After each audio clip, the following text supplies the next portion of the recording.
Good evening. My name is George Hanson. When I was invited to speak about leadership in business and economy, I needed to define these terms so that I could be confident that I would know what I was talking about. This was a challenge.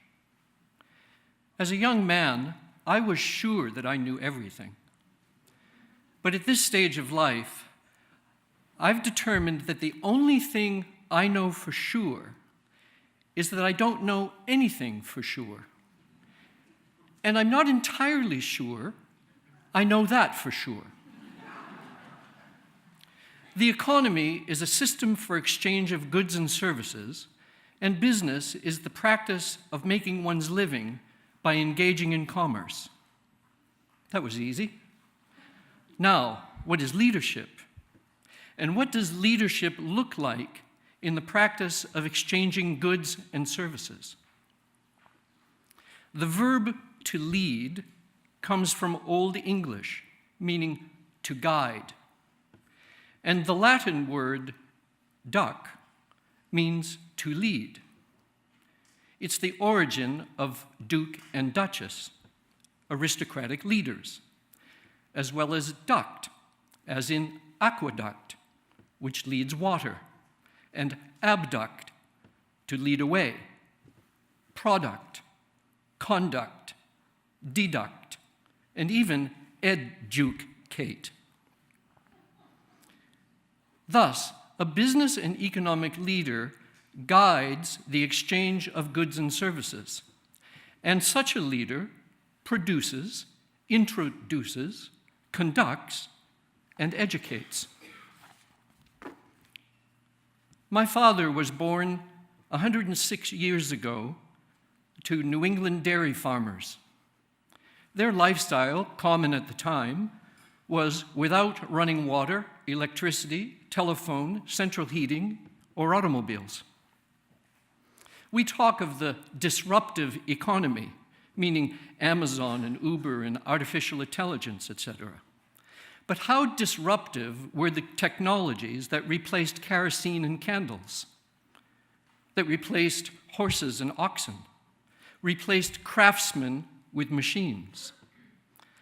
What we call the economy has been one gigantic disruption after another since the beginning of the Industrial Revolution, which, in full bloom by the early 1800s, was the progeny of the late 18th century Enlightenment, the central tenets of which were liberty, equality, and property. The middle class, which previously did not exist, emerged when the American Revolution, followed by the British and the French, threw off the yoke of aristocratic rule and thrust open the door for the pursuit of happiness. 200 years later, we find ourselves still in a relentless global race to join the ranks of the middle class. Those able to take advantage of these new freedoms emulated their aristocratic predecessors by gathering wealth to themselves through industry at the expense of the less fortunate. This disparity imposed the same divide between middle and working classes as had existed previously between aristocracy and peasantry. It also spawned communism, against which the free world has battled ever since. And this divide was further perpetuated in the colonization of Western Canada. And how disruptive was European incursion into the business and economy of Indigenous people? So, what has my father's 106th birthday got to do with anything? It is a measure of the shortness of time. The seismic shift in the world economy happened only 2 of my fathers ago. And our island economy is a child of this revolution. For 100 years, roughly 1850 to 1950, coal, the energy that drove the Industrial Revolution, was king on Vancouver Island. And coincidentally, 106 years ago, the Vancouver Island coal strike started and ended when the BC government sent 1,000 militia to Nanaimo. To this day, Nanaimo is a divided community. Management in one camp, labor in the other. North Nanaimo versus South Nanaimo. Liberal and conservative versus NDP. Given all of this, what can now define a business or economic leader?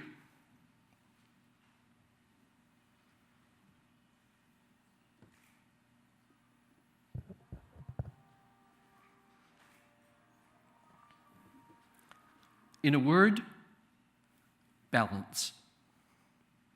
In my opinion, our scales are tipped far too far towards individual rights at the expense of the well-being and sustainability of our broad community.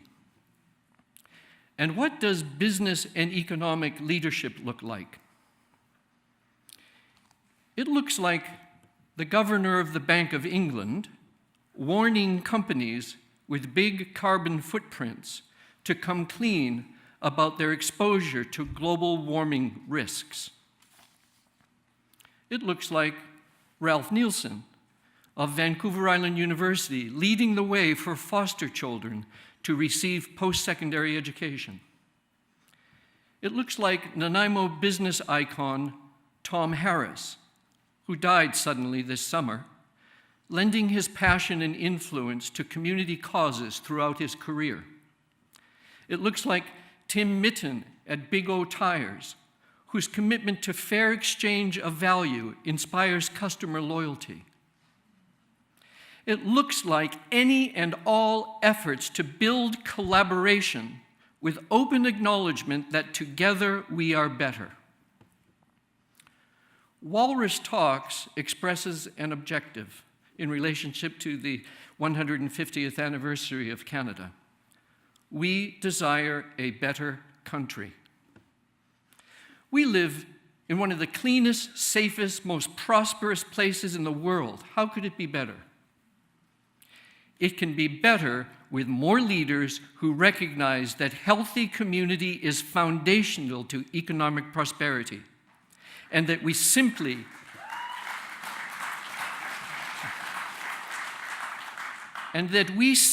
cannot abide historic divisions perpetrated into the future.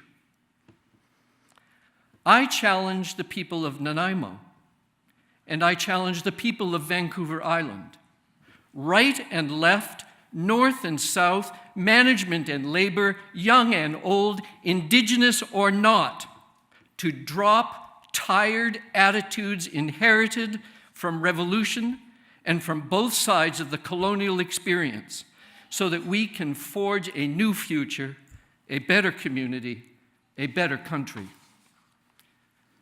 Enlightenment philosophers differed in their assessments of human nature. Some saw human beings as fundamentally vile creatures who required strong controls.